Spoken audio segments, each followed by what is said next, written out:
Hello there! Thank you for stopping by at the ScrapbookPal's YouTube channel. My name is Terry, and today I'll be sharing a card that I created using some products from PinkFresh Studios. So let's get started. As I mentioned earlier, this set is from the company PinkFresh Studios. This set is charming. It's called Artistic Magnolias.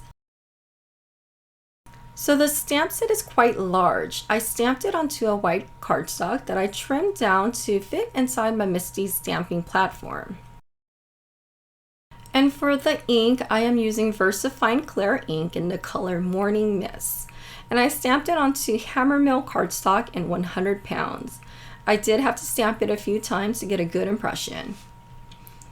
The great thing about this stamp set is that it comes with coordinating stencils and dies. Sometimes I don't want to do a lot of coloring with markers or color pencils, but blending with inks is always a great way to create a fast and easy card. So here you can see how the stencil sets are labeled accordingly to its step. I went ahead and taped down my cardstock down to my work surface to make sure that it won't move before starting to ink blend. I also went ahead and taped down the stencil on top of the cardstock as well. I went in with a few color inks to blend in the stencil. For a list of the colors and products I used, I will list everything down below in the description. So blending the inks onto the stencils is really easy. All that you have to do is make sure that the stencils are all lined up with the stamped image. I like using a blending brush, but you can pretty much use whatever blending tool that you have on hand. The blending sponges are great to use also.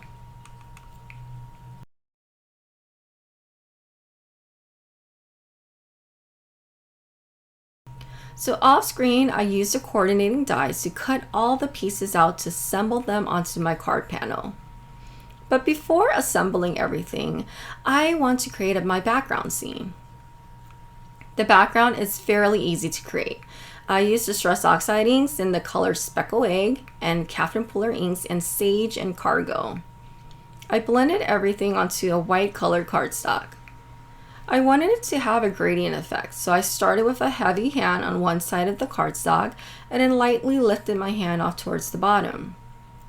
And of course, to add some interest, I splattered gold paint all over the background. I stamped the sentiment from the stamp set that read, "It's a great day for a great day." I love the style of the font used for this sentiment, and I feel like the sentiments are great for any occasions. Okay, now it's time to adhere everything together. I started placing all the Magnolia pieces on top of the blended cardstock. I layered it on top of one another to create some interest. I used liquid adhesive and foam squares to adhere everything all down. I then went in with some scissors and trimmed off the edges of the card panel. So everything that was hanging off, I just trimmed it off. And to finalize the card, I adhered it to a matted cardstock in the colored black, and I trimmed it slightly larger than the card front itself. And onto a white top folding card base. And that is it. I hope you enjoyed the tutorial, and please don't forget to comment and subscribe. Until next time, I hope you guys have a great day. Bye bye.